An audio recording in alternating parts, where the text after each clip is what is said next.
Shri Rahul Gandhi ji.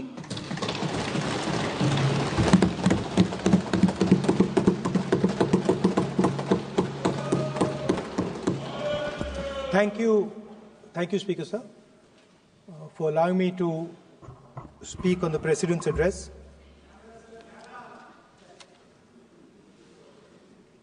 Camera. Thank you. Double thank you, sir.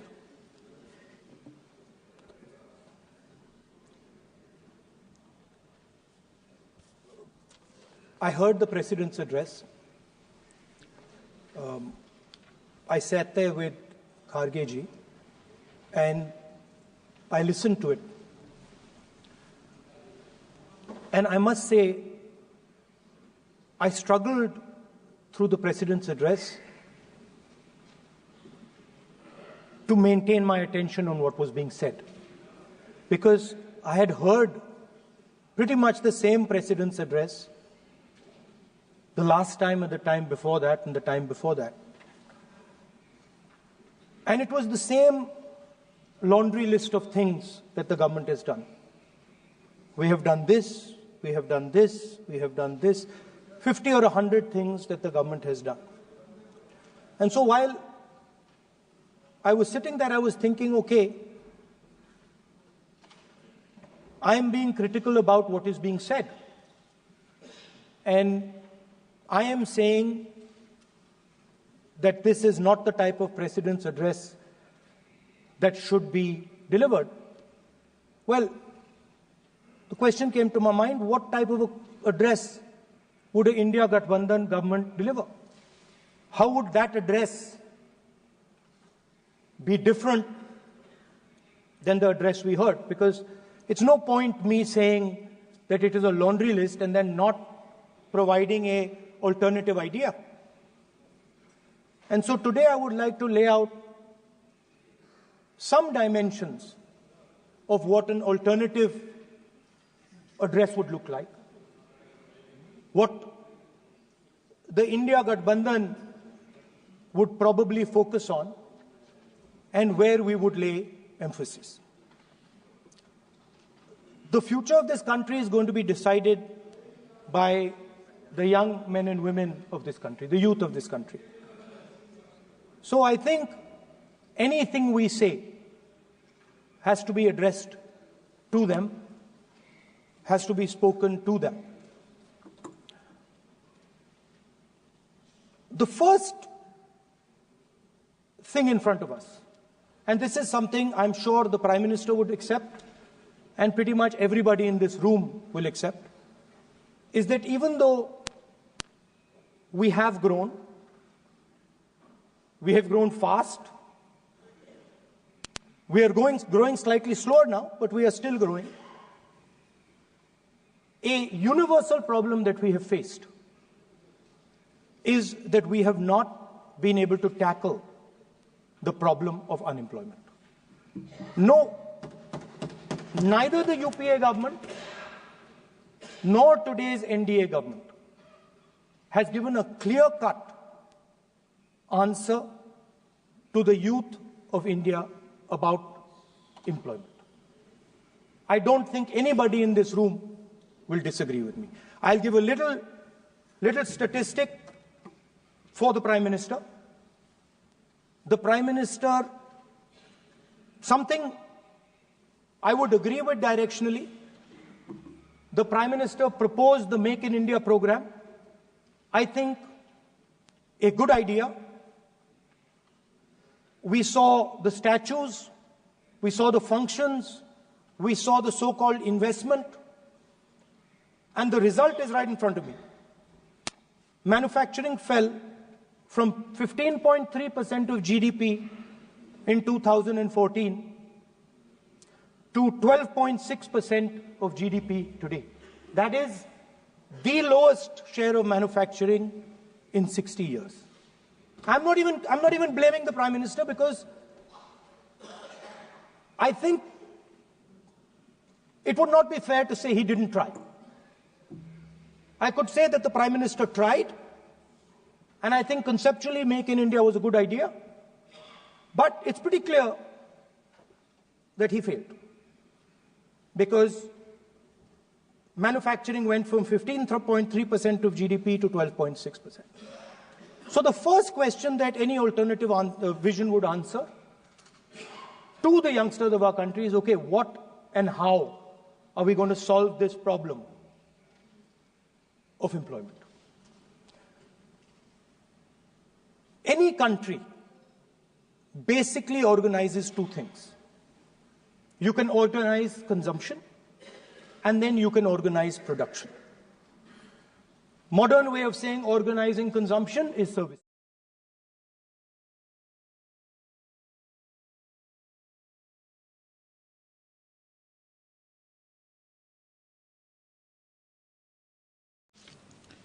माननीय Shri Rahul Gandhi ji.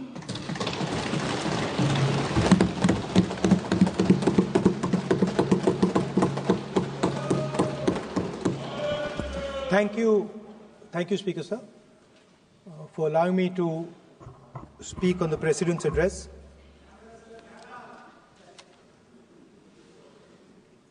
Camera. Thank you. Double thank you, sir.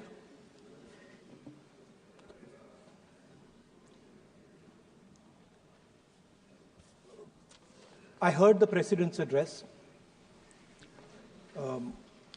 I sat there with Kharge ji, and I listened to it. And I must say, I struggled through the President's address to maintain my attention on what was being said, because I had heard pretty much the same President's address the last time and the time before that and the time before that. And it was the same laundry list of things that the government has done. We have done this, we have done this, we have done this, 50 or 100 things that the government has done. And so while I was sitting there, I was thinking, okay, I am being critical about what is being said. And I am saying that this is not the type of President's address that should be delivered. Well, the question came to my mind, what type of address would an India Gathbandhan government deliver? How would that address be different than the address we heard? Because it's no point me saying that it is a laundry list and then not providing an alternative idea.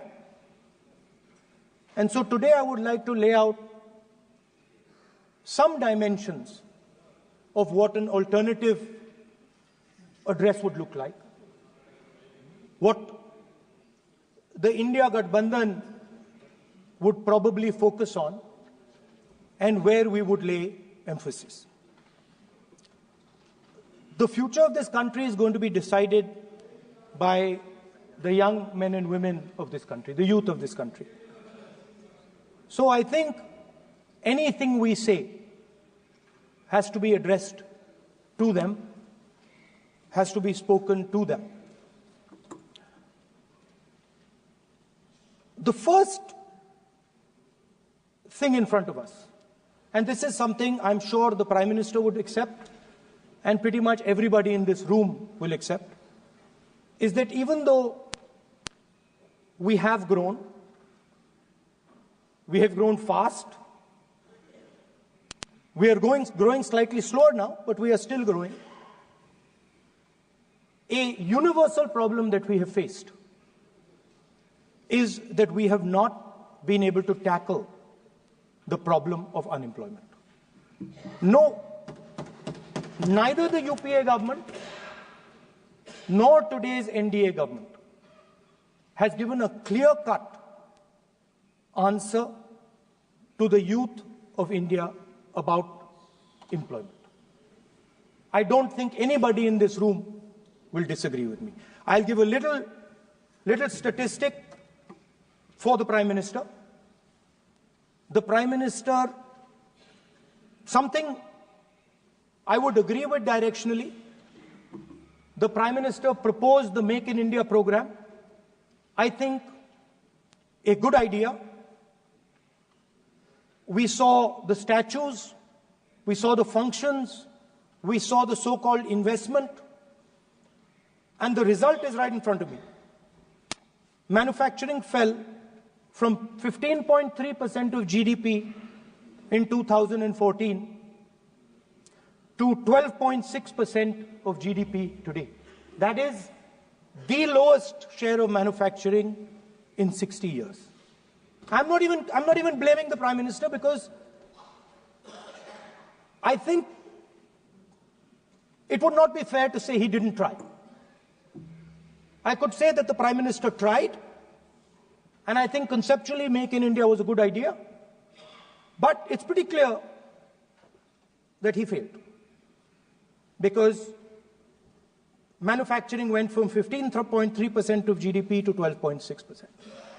So the first question that any alternative vision would answer to the youngsters of our country is, okay, what and how are we going to solve this problem of employment?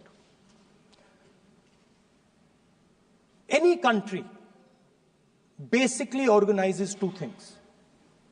You can organize consumption, and then you can organize production. Modern way of saying organizing consumption is services. Modern way of saying organizing production is manufacturing. But there is more to production than simply manufacturing. For example, agriculture also is about production. Now, pretty much every government since 1990 has done a decent job on consumption, on organizing consumption. Which are the companies that organize consumption?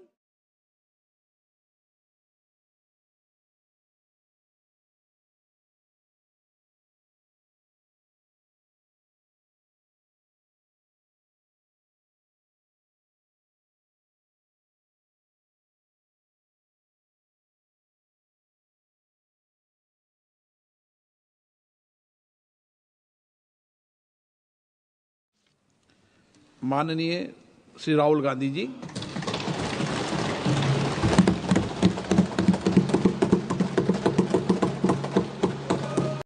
Has done a decent job on consumption, on organizing consumption. Which are the companies that organize consumption? Uber organizes consumption. Reliance organizes consumption. Adani organizes consumption. But we have, as a country, failed in organizing production. We have excellent companies that try to organize production. They are the Mahindras of this world. They are the Bajajs of this world. Part of Tata's organizes production, but the record of the country in organizing production is dismal. And essentially what we have done is we have handed over the organization of production to the Chinese. So this mobile phone, even though we are saying we make this mobile phone in India, that is not a fact. This phone is not made in India. This phone is assembled in India. All the components of this phone are made in China.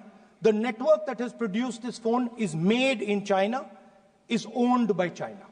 So every time we use a phone, every time we wear a Chinese shirt, a Bangladeshi shirt, every time we wear a pair of Chinese sneakers, we are paying a tax to China.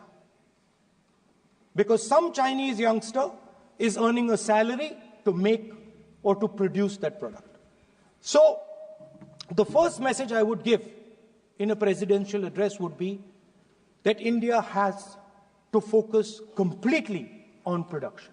Because if we do not focus on production and we continue to focus only on consumption, we will find that we will run huge deficits, we will increase inequality, and eventually we will run into a serious problem. Social problem because of unemployment, which we are already facing. If you look at the numbers of the amount of people who are in jail, if you look at the numbers that are spent on internal security, if you look at the numbers spent on our police forces, they're all spiraling. They're all rising. And everybody understands that social tension is on the rise in India. So now the next question comes, okay, so where is this employment going to come from? What is India going to produce? And for that, I'd like to tell all the youngsters of this country that there is a revolution taking place, an exciting revolution. The world is transforming completely. And the change that is taking place, at the heart of the change that is taking place, we are moving from the world of the internal combustion engine to the world of the electric motor. We are moving from petrol to batteries. We are moving wind, solar, potentially nuclear energy. So our entire way of moving is changing. And this is going to change every single thing. It is going to change warfare. It is going to change medical treatment. It is going to change education. It is going to change how we eat. It is going to change every single thing. Now, the last time there was a revolution, called the computer revolution, the government of India had a clear focus. We looked at that revolution.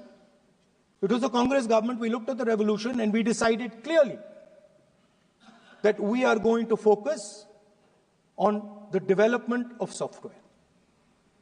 And we rode the wave of that revolution. And today you can see the result. I remember people laughing. I remember people laughing when the computer was being talked about. You mentioned Mr. Vajpayee. I respect Mr. Vajpayee, but Mr. Vajpayee gave a speech saying that computers are of no consequence to India. So, what is important when there is a revolution? What is important is that you understand what are the drivers of that revolution and where exactly do you need to focus, where exactly do you need to sit in that revolution. I said that this revolution is going to change everything. And I want the youngsters in this country to think about it. There is a war going on in Ukraine. The war in Ukraine is actually a war between the internal combustion engine and the motor, the electric motor. The electric motor is inside the drone, the engine is inside the tank. And if you look at what is going on in Ukraine, the tanks are dying by the thousands. And small little drones with electric motors, small batteries, not much bigger than that, are destroying the entire tank artillery infrastructure of both Ukraine and Russia. So the drone is the electric motor. The drone is the battery. The drone also needs to see. So the drone is a camera. In the same way, electric cars, the electric car is a motor. The electric car is batteries. The electric car is cameras. Robots are exactly the same thing. Robots are electric motors, multiple electric motors with cameras, with batteries. And this is what the revolution is going to look like. So there are basically 4 technologies that are driving this entire change in mobility. Electric motors, batteries, optics, and then on top of that, you can apply AI. Now I want to tell the youngsters of this country, people talk about AI. But it's important to understand that AI on its own is absolutely meaningless. Because AI operates on top of data. Without data, AI means nothing. And if we look at data today, there is one thing which is very clear. Every single piece of data that comes out of the production system in the world, the data that was used to make this phone, the data that is used to make electric cars, the data that is used to make basically all electronics on the planet today is owned by China. And the consumption data is owned by the United States. In China, the consumption data is owned by China, but in India, companies like Google, companies like Facebook, companies like Instagram, X, they own our consumption data. So if India wants to talk about AI, it has to first answer the question, what data is going to power that AI? And the answer today is India does not have that data. Neither does India have production data, neither does India have consumption data. We have handed our consumption data to the big American companies, and the production data we don't have anyway. So what would that vision look like? The first thing, we would start getting youngsters excited about this revolution. We would start to introduce the idea of a completely new way of moving, a complete revolution in how things move. We would start teaching our children in schools about batteries, about electric motors, about how these things combine, about how drones, robots, electric cars are structured, how they will work together. And most important, we have to start building a production network so that we can get access to production data. Now, what would we focus on? We would not give you a laundry list. China has at least a 10-year lead on India in this space. China has been working on batteries, robots, motors, optics for the last 10 years, and we are behind. So what would our president's address say to the youngsters? We will choose critical areas in each one of these technologies, and we will start to build capabilities in those areas. The second thing we would do, we would ensure that our banking system is not captured by 2 or 3 companies that basically do not allow you to build a production system. But our banking system is open, is dynamic, and is accessible to small and medium businesses and to millions and millions of entrepreneurs who want to take part in this revolution. Our foreign policy would take into account this revolution. When we talk to the United States, we would not send our foreign minister to invite our prime minister to his coronation. We would not send him 3 or 4 times, please invite our prime minister. Because if we had a production system and if we were working on these technologies, the American president would come here and invite the prime minister. So it is important to understand where a... Please.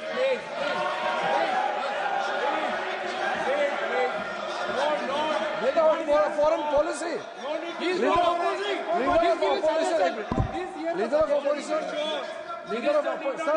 Leader of opposition cannot make such serious, unsubstantiated statement.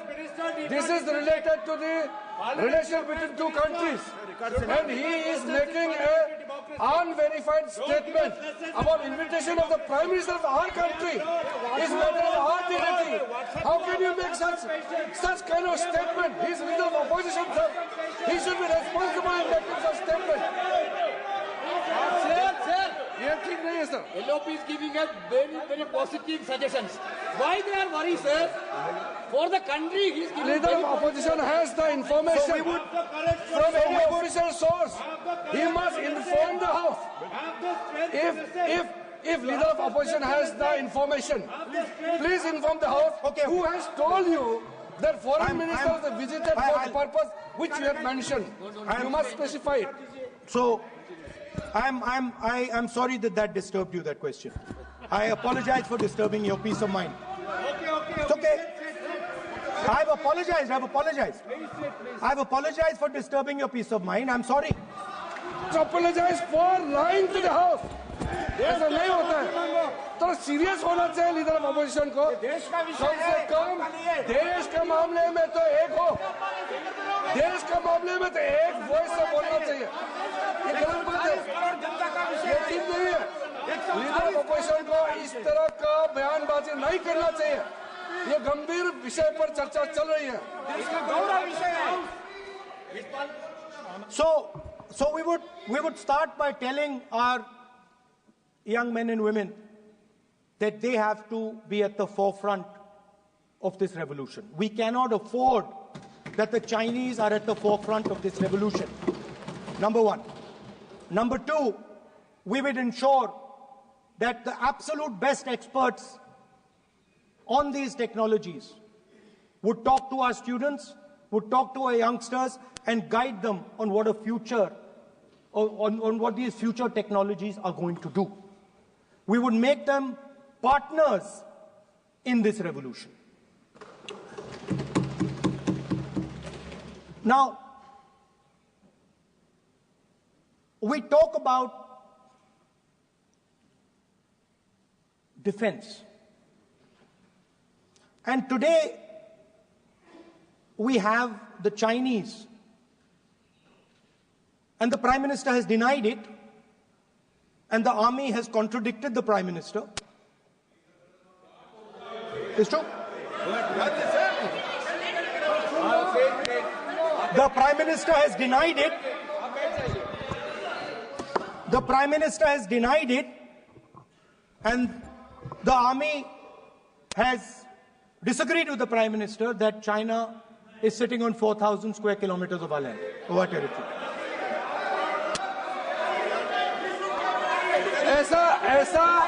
ऐसा इस सदन में अब मन चाहे बात नहीं बोल सकते हैं। ये बिल्कुल ठीक नहीं है सर। ये सीरियस मामला है। आप फॉरेन पॉलिसी पे, बॉर्डर इश्यू पर आप अपना कैसे मजाक बात कर सकते हैं?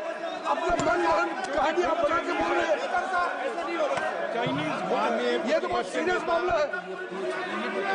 विदेशी प्रतिपक्ष के नेता जो आप विषय बोल रहे हैं, जो विषय आप बोल रहे हैं, उसके तथ्यों को सदन के पटल पे रखना। आप पानी अनुरोध है, लीडर ऑफ अपोजिशन बोलिए, हम लोग शांति से सुनेंगे।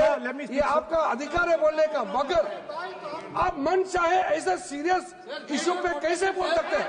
ये सीरियस मामला है। आप सदन में आर्मी के पास अपनी मर्जी से बोलते हो, फॉरेन मिनिस्टर का बात करते हो, सीमा का बात ऑफिसर पर्सन से अलग बात करते हैं। ऐसा मत बोलिए, ये देश के लिए ठीक नहीं है। आपको सीरियस होना पड़ेगा लीडर ऑफ अपोजिशन। ये गंभीर मामले को आप ऐसा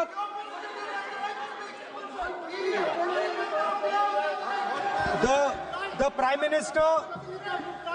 Prime Minister has denied that Chinese forces are inside our territory, but for some reason, our army keeps talking to the Chinese about their entry into our territory, and our Chief of Army Staff has said that the Chinese are inside our territory. This is a fact.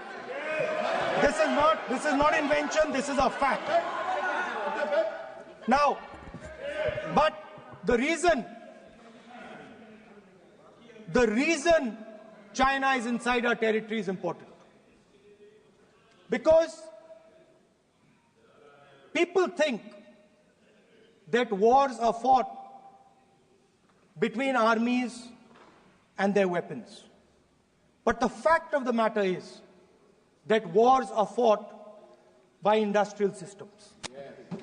The fact of the matter is that China has an industrial system that is far stronger, far bigger than our industrial system. And that is why they have the guts to come inside this country. The reason China is sitting inside this country is because Make in India has failed. The reason China is sitting inside this country is because India is refusing to produce. And I am worried that India is going to give up this revolution to the Chinese once again. The reason I made this reference is because everything is connected. If and when we fight a war with China, we will be fighting with Chinese electric motors, Chinese batteries, Chinese optics, and we will be buying Chinese motors, Chinese optics, Chinese batteries. It is a non-sustainable proposition. That is why for our security, for the future of our children, for the future of our country, we have to build a production system, and we cannot allow this revolution to go by. Now, the next step, we have a strategic partner called the United States. The partnership should focus on how India and the United States can work together to take advantage of this revolution. That is what the conversation should be on. Please understand that India is as important as the United States for the simple reason that they cannot build an industrial system without us. They cannot build a production system without us. No matter what they say, the Americans simply cannot do what India can do because their cost structure is much, much, much more expensive than ours. We can build things that the Americans would never imagine. India can do that. So that would be the first part of a president's address. We would talk to the youngsters in India and say to them, we want you to be partners in this revolution. We want to change the Indian banking system so you can have access to it. And we believe in you, we trust in you, and we believe you can take on the Chinese. That's the first part. The second part would be about participation. We have done a caste census in Telangana. And what we have found is shocking. Almost 90% of Telangana is either Dalit, Adivasi, backward, or minority. Almost 90%. And I am convinced that that is the story across the country. I am absolutely convinced that the OBC population of this country is not one less than 50%, possibly 55%. 16% are Dalits, 9% are Adivasis, 15% are minorities. Last budget, there was a photograph. You remember the photograph? Of course. वो मक्खन बांटने वाली, हलवा बांटने वाली photo. मैं हैरान हो गया कि इस बार फोटो ही हटा दी. हलवा खिलाया मगर दिखाया नहीं किसको खिला रहे. So at the center of any new development paradigm for this country, which runs parallel with the production paradigm I spoke of, which works together with the production paradigm I spoke of, is the participation of lower castes, OBCs, Dalits, Adivasis, in the wealth of this country. If we look at the largest corporates in this country, they're all owned. None of them are owned by OBC. None of them are owned. There are OBC MPs in the BJP. There are OBC MPs in the BJP. There are Dalit MPs in the BJP. There are Adivasi MPs in the BJP. Remember, you are OBCs, you have 50% of the population, and you have absolutely no power. I know that you're sitting there and you cannot even open your mouth. That is the truth of the country.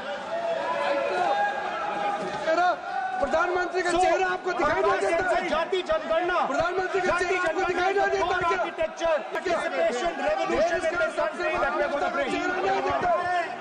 ये कुछ दिखता नहीं है. सोनिया गांधी, प्रियंका, ये leader opposition को कुछ दिखाई नहीं देता है. ओबीसी बात करते हैं. So the idea is, Speaker sir, the idea.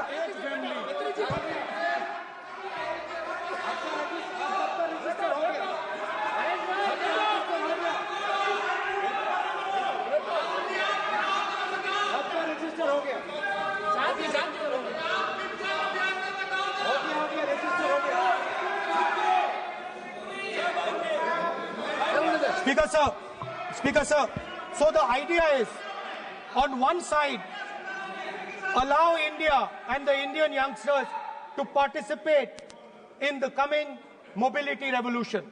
Allow them to participate in building robots, in building drones, in building electronic items, in building EVs. And on the other side, running parallel.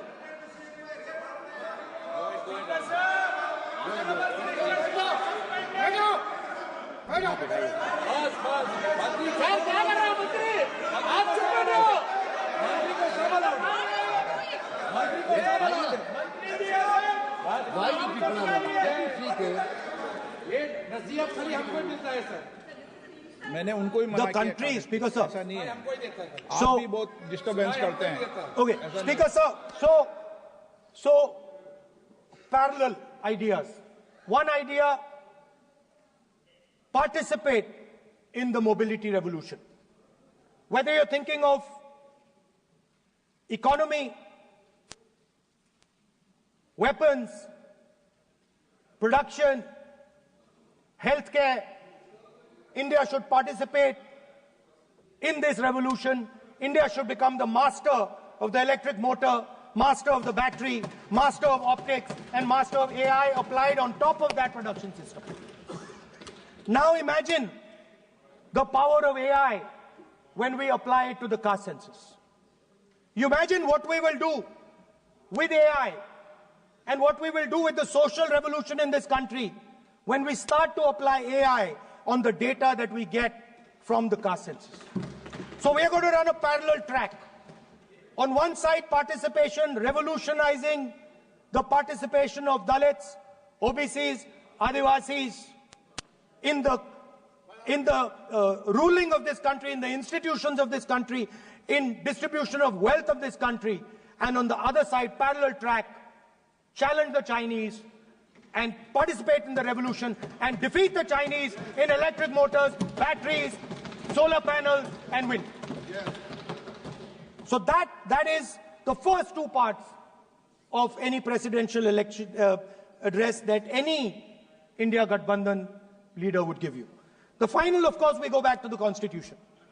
This, our favorite, just like the production system is a weapon, just like Jati Jangarna is a weapon of transformation, this is what the entire architecture is built on. I remember before the elections, all of you were saying 400 par, and you were saying you would change this. And then I was glad to see that the Prime Minister walked in and then was forced to bow his head in front of the Constitution. It was a moment of pride for all Congress people that we had explained to the Prime Minister and to the whole country that no force will dare touch this. Yeah. I know that the RSS has never accepted this. Mohan Bhagwatji has said that India didn't get independence in 1947. He has said that this constitution is meaningless. I know that that is at your heart. We will never let your dream come true. This constitution is going to rule India always. Now, एक minute आप प्रतिपक्ष के नेता हैं, मेरा आपसे आग्रह है कि जो विषय आप रखें वह तथ्यों पर आधार पर रखें, उचित होगा। मैंने आपको पहले भी कहा, और जो सदन के सदस्य नहीं हैं उनकी चर्चा न करें। बताता हूं सर, मोहन भागवत आप नियम प्रक्रियाओं की पालन करें, आपसे अपेक्षा। सर, मोहन भागवत जी ने स्टेटमेंट दिया। मोहन भागवत का statement Sir, one second. We will authenticate. Speaker, sir. We will authenticate. Speaker, sir, Mohan Bhagwat ji made a statement saying that India did not receive independence in 1947. It received independence when the Ram Mandir was inaugurated. We will place that on the table. Now, sir, I would like to mention one small thing, but very important thing. Speaker, sir, this constitution is supported by this constitution is supported by the vote of our people. Without the secure vote of the Indian people, this constitution means nothing. Now I want to bring to the notice of this House some data, some information about the Maharashtra election. Very simple stuff. Speaker, sir, between the Lok Sabha election, which the India Alliance won, and the Vidhan Sabha election, the voting population of Himachal Pradesh was added to the voting roll of Maharashtra. Meaning the entire population of Himachal Pradesh was added to the voter rolls of Maharashtra. Please understand what I am saying. In Lok Sabha, the difference between Lok Sabha and Vidhan Sabha was the population of Himachal, the entire population, almost 70 lakh new voters suddenly arrived between Lok Sabha and Vidhan Sabha. Now, the most interesting part, and the Prime Minister is not looking at me. The most interesting part, सुन रहा है मजबूरी है। आप the तर्क most पे बात कर रहे interesting हैं, part, बाद में सब सुनेंगे, देख नहीं रहे तर्क पे बात करो। मुंह नीचे कर लिया suddenly. The most interesting part is,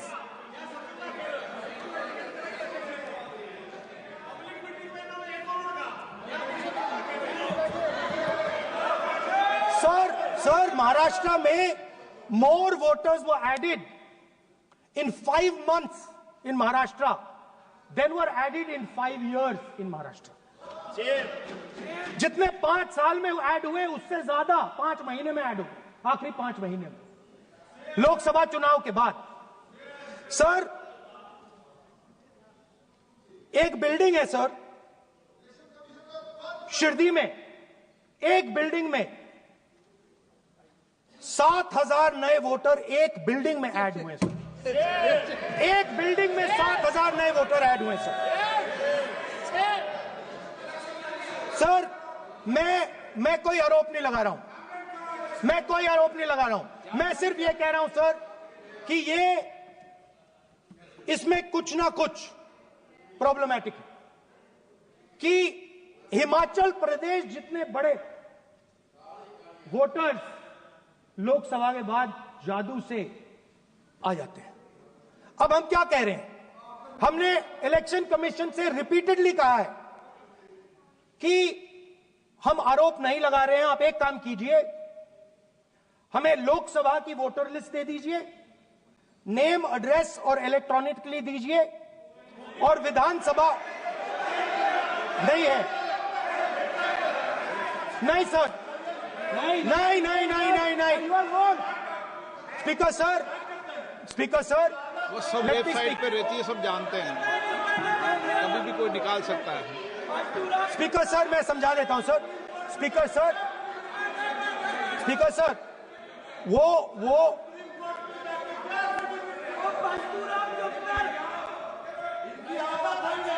speaker sir, we have asked, speaker sir,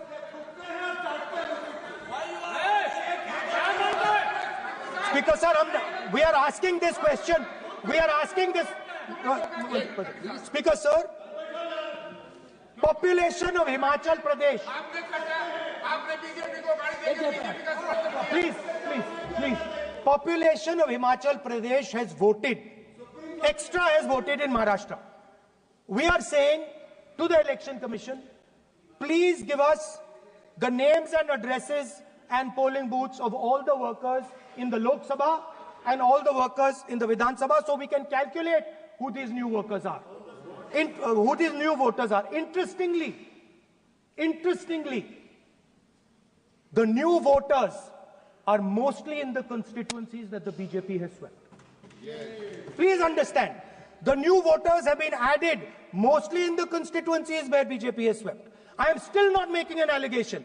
I am saying on the floor of the House that the Election Commission has to give the data of the Maharashtra elections to the Congress party.